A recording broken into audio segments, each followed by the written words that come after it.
We're glad you're with us tonight. I'm Lynn Brooks. And I'm Terry Brewer. Up first tonight, it's being called the Super Bowl of college football. What could that be? Yeah, I don't know. Maybe LSU and Bama. Maybe. The anticipation is growing among the Bama faithful as they get ready for Saturday's battle on the gridiron. Details in our top story tonight at 5 o'clock. An undefeated Alabama sits at number 2 in the nation. The LSU Tigers are also undefeated and currently ranked number 1. Both teams were off last week to get ready for this highly anticipated game. Last year, LSU came out on top in Death Valley, winning 24-21. Today, Alabama head coach Nick Saban said he wants the players to look at this game as an opportunity. Certainly, we want to prepare and play our best football in games like this, and it's an opportunity that our players have created for themselves by what they've done, and they should look at this game as an opportunity for them to accomplish some of the goals and aspirations that they set for themselves early in the season. Now the game is set for 7 p.m. at Bryant-Denny Stadium. It will be carried live on CBS. WVUA Sports Director Gary Harris will have much more coming up later on WVUA. All the excitement surrounding a big game like Bama LSU can also lead some fans to pushing the limits on celebration. WVUA's Leah Knight shows you how local law enforcement and emergency personnel are ramping up security. As everybody knows, it's one of the biggest games in a long time. The police department's well aware of this. They're well aware of the rivalry that exists. Tuscaloosa Police Sergeant Brent Blankley says because the game doesn't kick off until 7 o'clock, alcohol could be a problem. Anybody that's intoxicated, we're going to lock them up as soon as possible to get them out of the way. Public intox will be taken very seriously because of the late game. So if you're intoxicated, you're going to go to jail. EMS Chief Travis Parker of Tuscaloosa Fire and Rescue Services warns alcohol can turn a simple disagreement into a serious situation.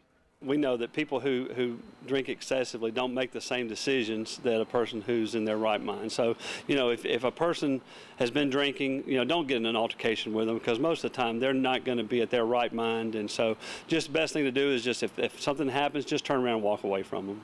Edgar, Calloway, Operations Director of Northstar Paramedic Services, says they are preparing for a record-breaking number of fans.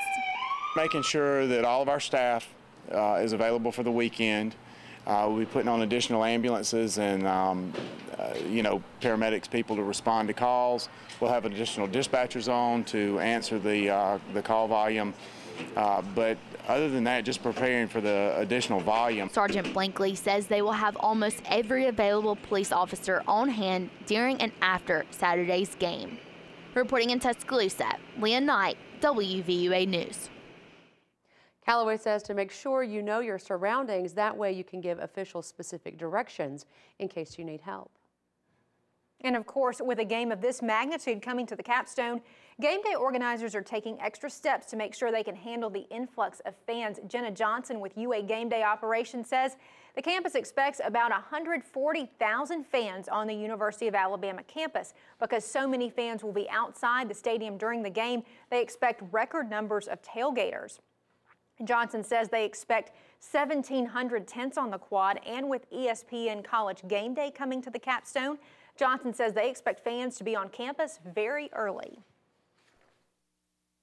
The hype and fun that happens with ESPN College Game Day brings people in very early, and so we expect fans to be here very early on Saturday morning.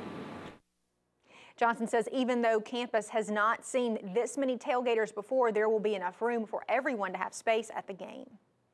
New at 5, a look inside classrooms across Alabama where thousands of teachers are now considering retiring halfway through the school year because of higher insurance costs. That's why State Representative Daniel Bowman is asking Governor Bentley to call for a special session. Bowman held a press conference today in Fayette, saying up to 7,000 jobs within the Alabama school system could be lost. Of those, 2,000 are expected to be teachers. Bowman says the teachers are expected to retire December 1st to try and avoid penalties for insurance costs. Representative Bowman says legislators need to help fix the problem. This is going to hurt our kids. This has hurt what's going on in the local schools, and your kindergartners and your first graders and your second graders, they're not politically affiliated. They don't know about Republicans and Democrats and independents, and yet what's going on is this is politically motivated. State officials say teachers could suspend their retirement benefits January 1st and return as temporary teachers at the same pay. Another big story right now, Halloween and trick-or-treating. The young and the young at heart are gearing up for a fun night on the town. So what kind of weather can you expect tonight? Let's go to WVUA Chief Meteorologist Richard Scott. Hey, Richard. Hey, Terry and Lynn, happy Halloween to you. It's warm out there now, but it's going to get cold after sunset. We have 68 in Tuscaloosa, 69 down in Meridian, low 70s on the board to the south towards Jackson, Hattiesburg, Evergreen, and Dothan, but the rest of us back down to the 60s now. Here's that trick-or-treat forecast for tonight. 6 o'clock on average, right after sunset, 62 degrees, but we fall back around 52 by 8 this evening and 45 at 10 o'clock. Going to get cold tonight, so all the trick-or-treaters, anybody outdoors tonight, keep in mind it gets cold just after sunset. What about the rest of the forecast and your weekend forecast? Home team weather's coming up. Pirates, princesses, and angels took over the Capitol School today. Trick-or-treaters in the elementary school got a jump start on all their Halloween fun. As a pirate, police officer, also witches and clowns were there. Just a few of the ghastly costumes at today's celebration. Teachers said these kids had a lot of fun. They played games and ate candy, of course, as kids are prone to do. And then they'll hit the streets and go trick-or-treating. We get a bunch of candy that I can never possibly eat, and I like all the cool costumes I get. I like the pirate princess. You get to eat candy. I like to wear it because it's very scary.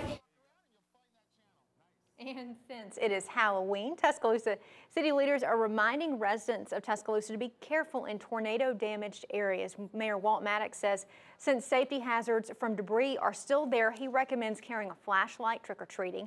Also, because of damage, the Downs on Hargrove Road and the Highlands located off University Boulevard are not allowing any trick-or-treating due to lack of street lights. Tuscaloosa firefighters will give Halloween candy to trick-or-treaters from 6 to 8 p.m. tonight. Parents can bring their children to any fire station in the city of Tuscaloosa.